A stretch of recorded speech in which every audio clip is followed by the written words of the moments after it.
Hello everyone, welcome back to video 4 in our series. In this series, we're going to look at React routing and filtering. So far, our application has the ability to look for random people online and to be able to fetch them. But what we don't have is the ability to filter them as well as a link to a specific person. So we're going to fix that here.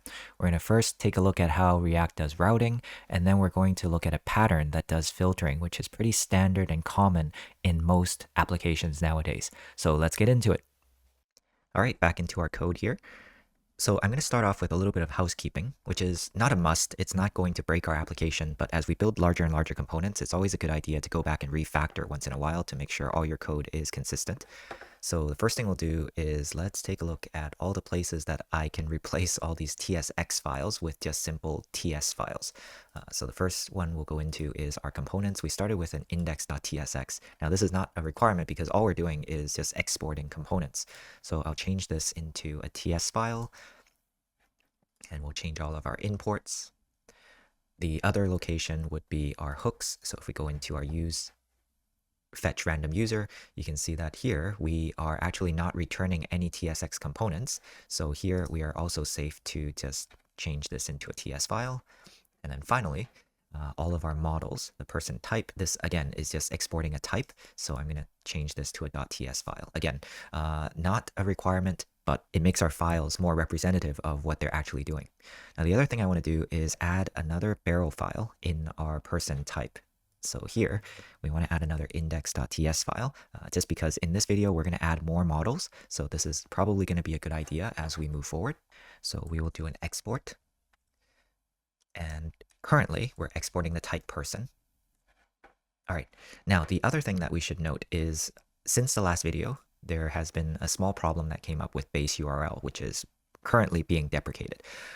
So a couple of fixes for this is we can, in our paths, simply add a // to say that's the base URL. But instead, I want to just kind of suppress all of those deprecation warnings for now. So we'll add an ignore deprecations for 6.0.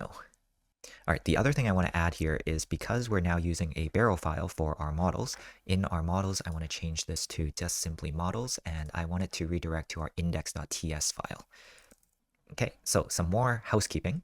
If we take a look at our application so far, it starts off at the app.tsx file. So taking a look at that, I want to just clean up some of these imports because this is the components path that I want. The app.tx file is also going to have our header, our main, and our footer. So let's check each one of those. So starting with the header, we'll check our imports. That looks okay. Our main. Now here, we're going to import from models. And then finally our footer.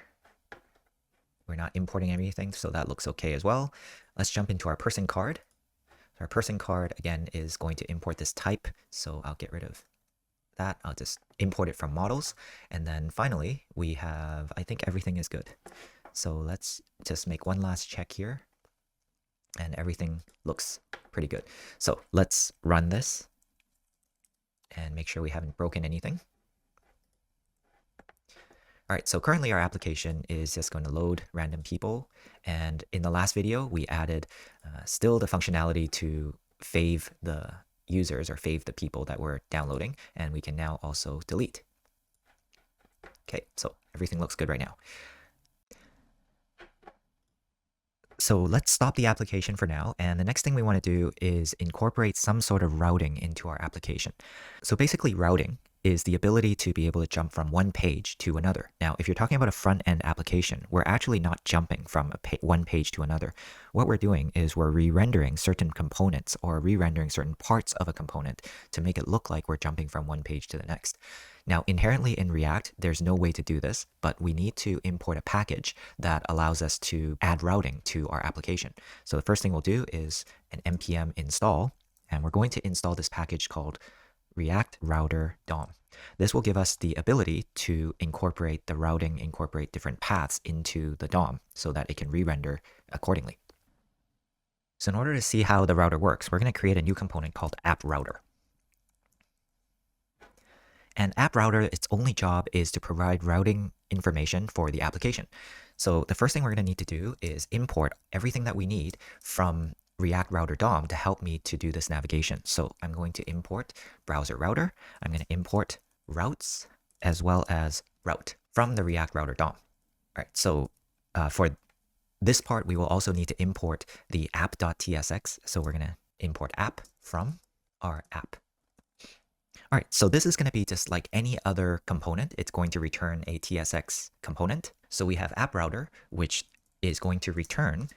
Now, this is going to give us the router information. So I'm going to start with a tag, which is BrowserRouter. And inside BrowserRouter, I'm going to define all the routes that are going to be in my application. So inside of this routes container, I'm going to provide all the routes for my application. So I'm going to start with a route tag. And the route tag is going to have this property, which is the path. So let's say that the path called people is going to contain my element, which is what component am I going to render. So here I'm just going to render the app. Okay, now it's also a good idea. Usually once you've defined all of the routes, so we can actually have as many route tags here as we want, and we will add more as we go along. But it also makes sense to add a path, which is a wildcard at the very end. So this is going to provide all the catches for when none of the path definitions satisfy what the user is expecting. So in that case, we're going to just have a h2 that says page not found. So now instead in the main, we're going to have an app router instead of our app. And we're going to import the app router from our app router. Okay, we will need to do one last step, which is export. Okay, now if we go back to our application and we try to run it, we can see that initially we're going to get a page not found. And this is fine because this is not one of the defined routes that we have in our application. So remember we said that the route is called people. So now if we go to the route /people, we're going to see our application. And hopefully our application is still running properly. Okay, but now it's under the path /people, and any other path that we define. So let's say I try to go to about, it will go to page not found. Okay, so that is our first step in applying a route for our application. Okay, secondly, I want to build more routes. I want to build more components so that we can navigate as we increase the number of components that we have in our application. So under our components, let's add another component here, which is going to be called a person modal. Okay, so for person modal, I want to create a modal that every time we click on one of these people, I want the description, I want a full description of the person to pop up. So this is going to be hidden underneath a route, and I'm going to show you what that looks like in 1 second, but let's create the TSX file. Our person modal component is going to be a modal that pops up whenever I click on one of the people in the application. So I want a full information of who they are, maybe their full name, their age, maybe country that they come from, etc., etc. So here, this is going to act like any other component. So I'm just going to write a function called person modal.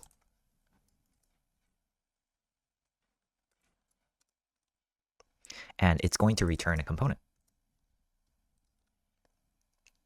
All right, now before we go any further, let's jump into our app router and notice here that we have a path called people. Now, what we really want is to be able to navigate to a path that under people, we can supply an ID as well. So whenever I supply an ID for the people, so / some sort of ID, I want it to display the person modal. So how we can do this is we'll add a route underneath with path equal to, and then we'll use the :ID. Now this specifies that this is going to be a variable, and I want the element to be pointing to the person modal. Now, of course, what we'll need to do is import the person modal. So we'll import person modal from the components. All right, so currently we don't have that under our components. So let's go to our index, our barrel file, and we'll export it accordingly.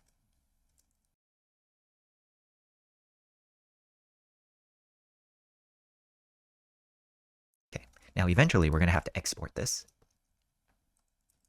So we'll do export default, the person modal. All right, great. Now let's take a look at what we have under our routes. We now have a route called /people, which as we saw is going to display all the people. under the people, if I supply an ID as well, so for example, if I do /people/3 as the ID, this is going to jump me to the person modal. Okay, so what does the person modal actually do? Well, we want to display the person. So let's talk about a few hooks here that we can add. So we are going to import a hook called useNavigate and also useParams from React Router DOM. So useNavigate is going to allow us to be able to programmably navigate from one component to the next or one path to the next. And useParams will allow me to be able to grab this ID from the URL path. So under our function, let's import this. So we'll do const navigate as a function. We're going to do useNavigate. Okay, so navigate is now going to be a function that allows me to be able to navigate from one path to the next. I'm also going to grab the ID from the URL. So this is going to be ID variable from useParams. So this is automatically going to look at our URL for an ID variable that I can now attach to this variable. So if we remember when we created our routing, our path was called ID. Okay, so let's create this component. So for now, we'll start small and let's just have this component print out the info. So we'll just say info for person with ID, and then we'll just print out our ID for now. And then we'll have maybe a button that on click is going to navigate me back to /people.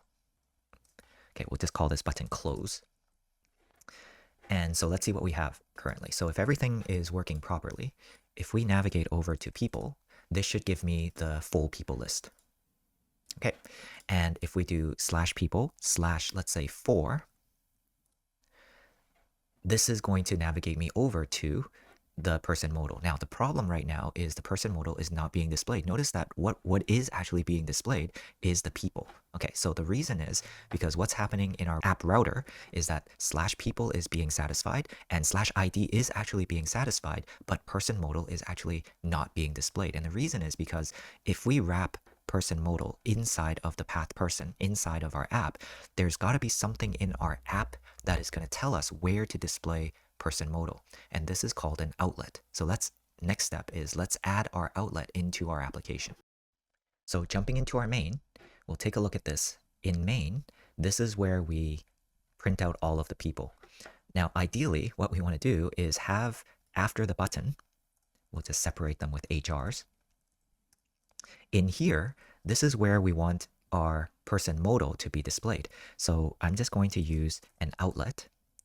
Okay, and in order to use outlet, we're going to need to import it. So once again, from React Router DOM, so import our outlet from React Router DOM. Okay, so now if we take a look, you'll see that here is our component person modal. So info with person ID 4, and then we also have a close button. Now look what happens when we click on the close button. We get to navigate back to people. So notice we navigate back to people.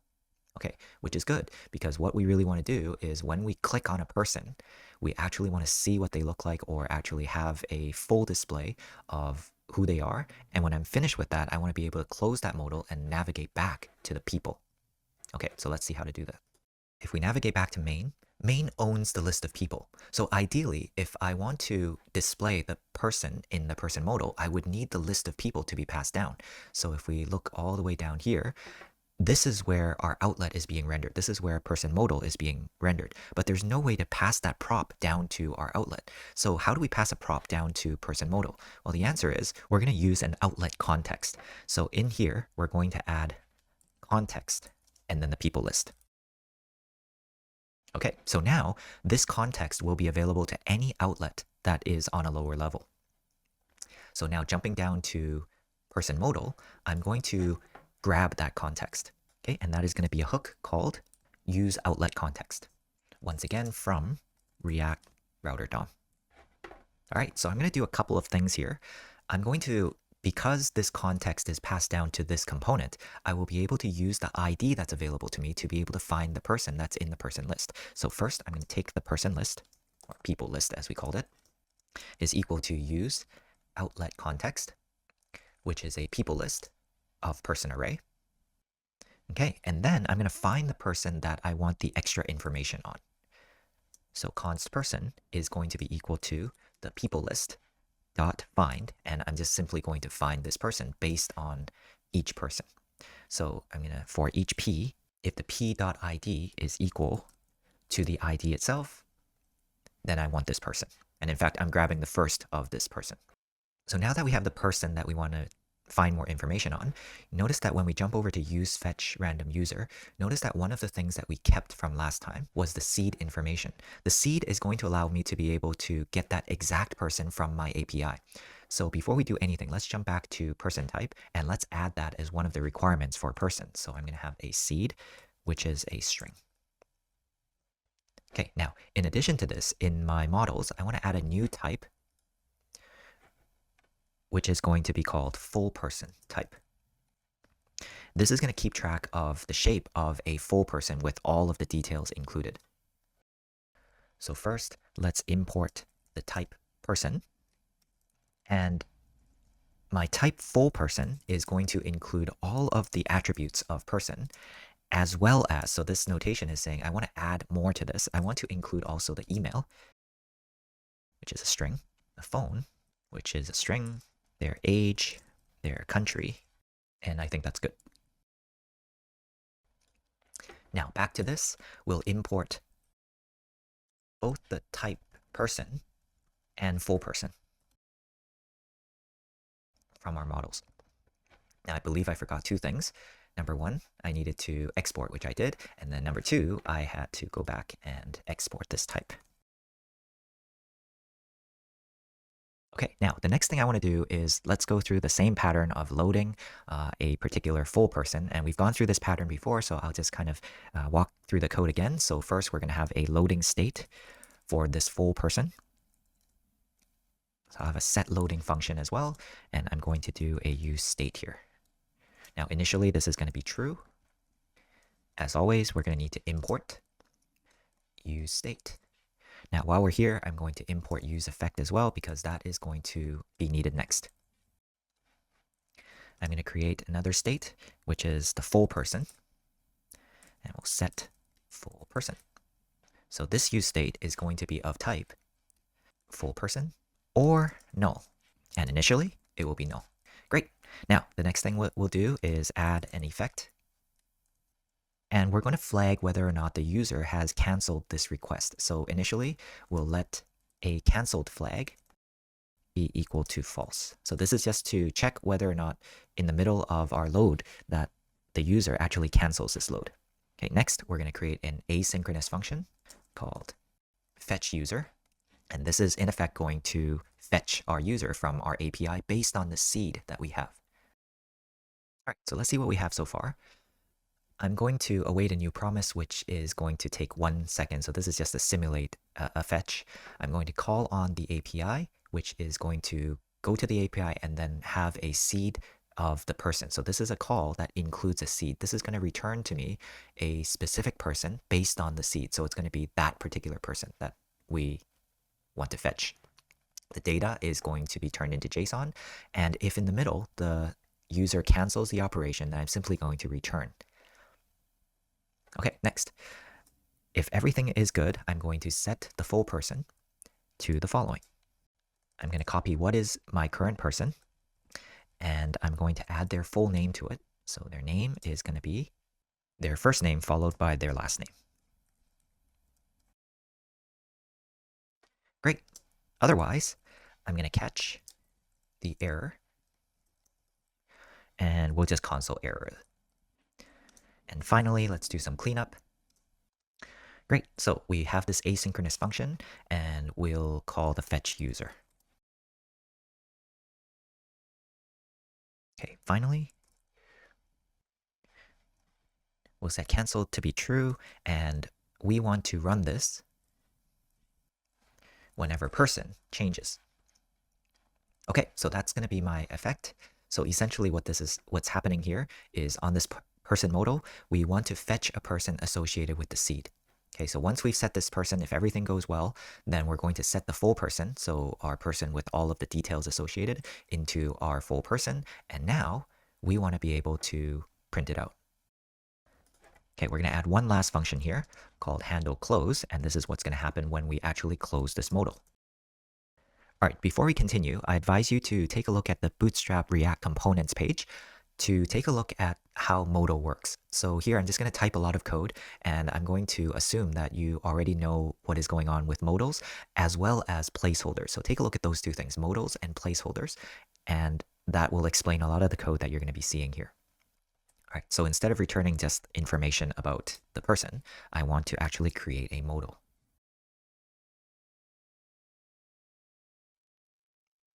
So on hide, I want to handle close. So anytime we close the modal, I want to navigate back to people.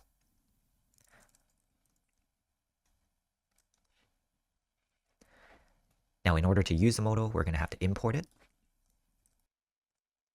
While we're here, I need to import row, column, and placeholder.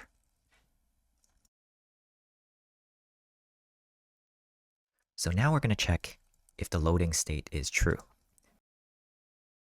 If it's true, I want to render out a loading modal, so a placeholder modal.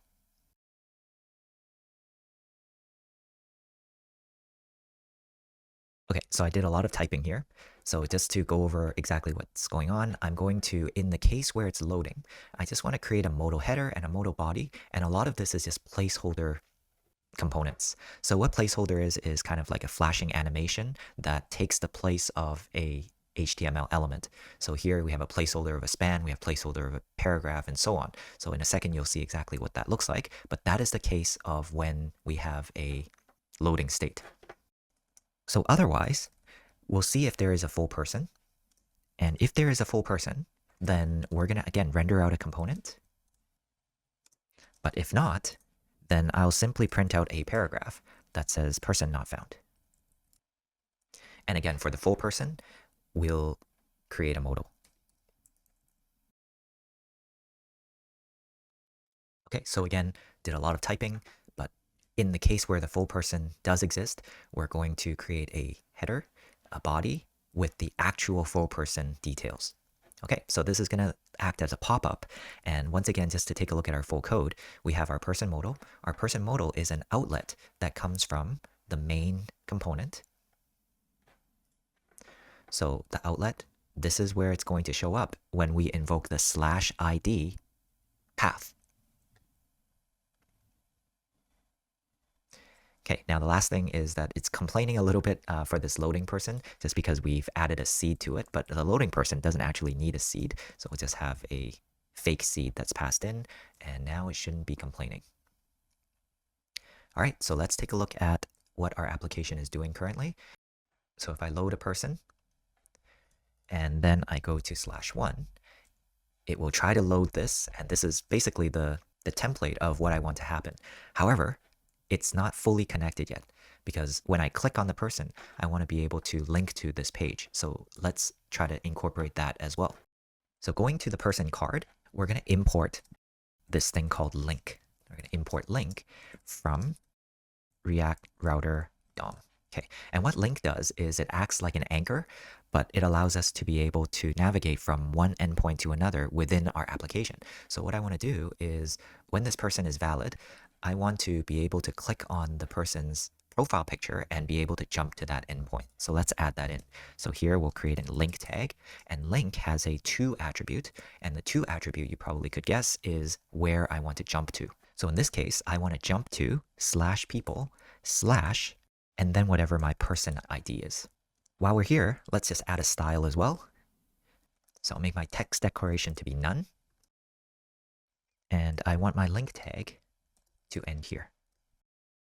Okay, so basically what I've added is when I click on this image, I want to be able to navigate to /people/ and then whatever the ID is. Going to that route, we will have the ID now in the route, and then the person modal is going to do the rest. When we close the person modal, we will navigate back to the people route. Okay, so hopefully that makes sense, and let's see if this works. Okay, so we're going to load a few random people, and then when we click on the picture, we're still getting this object. So let's take a look at what's going on, but some of the other stuff seems to be rendering out pretty well. And same with this one. Okay, So most of it seems to be rendering out very well. This guy looks pretty good for age 70. So from Spain, there's our phone number, and we seem to be missing the first name. So let's go back and take a look at that.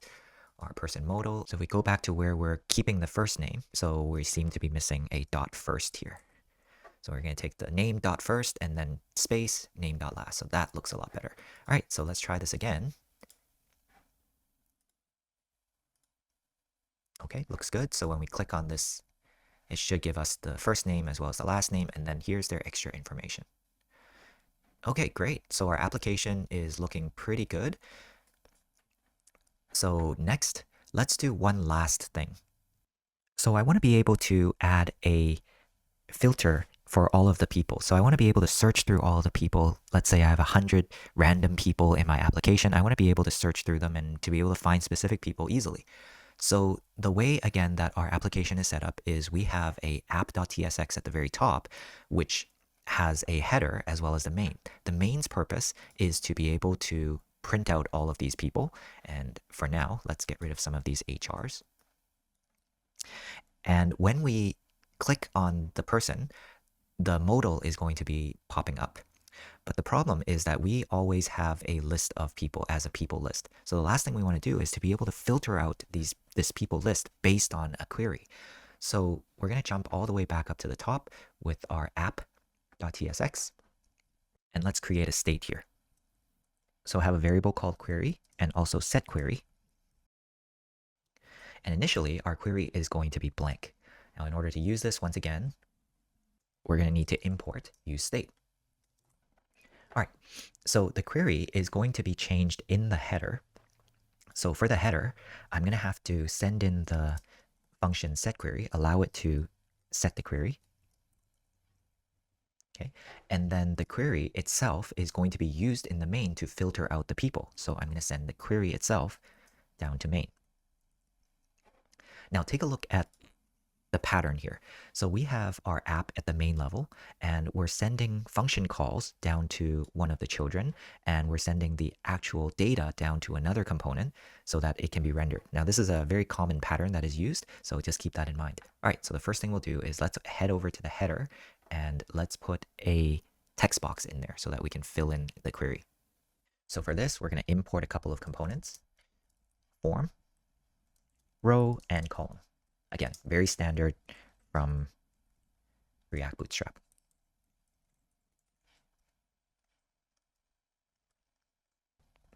And we're going to have to change things a little bit because if you remember, our header had the set query that is sent in as well.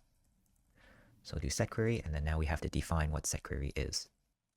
It is a query which is a string, which gives us a void. Okay, now let's wrap all of this up with a header. And right below the H1, we'll create a form group.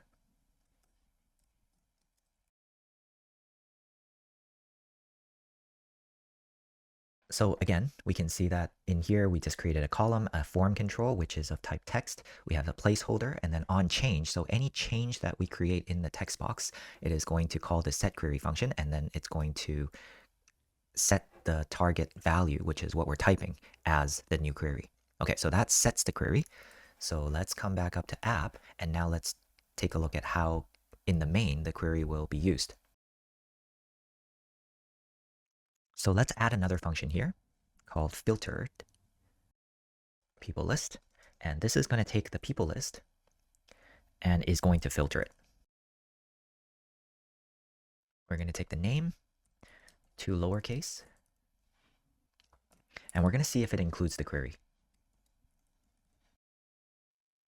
Okay, and of course, we have to say that query is a prop that's being passed in. Okay, so now, in order to use this properly, we're not going to display the people list. We are actually going to display the filtered people list. All right, so I think that will do it. So let's jump back up to our application and see if everything is working. So we'll refresh this, and now we see a text box at the top. So let's load some random people.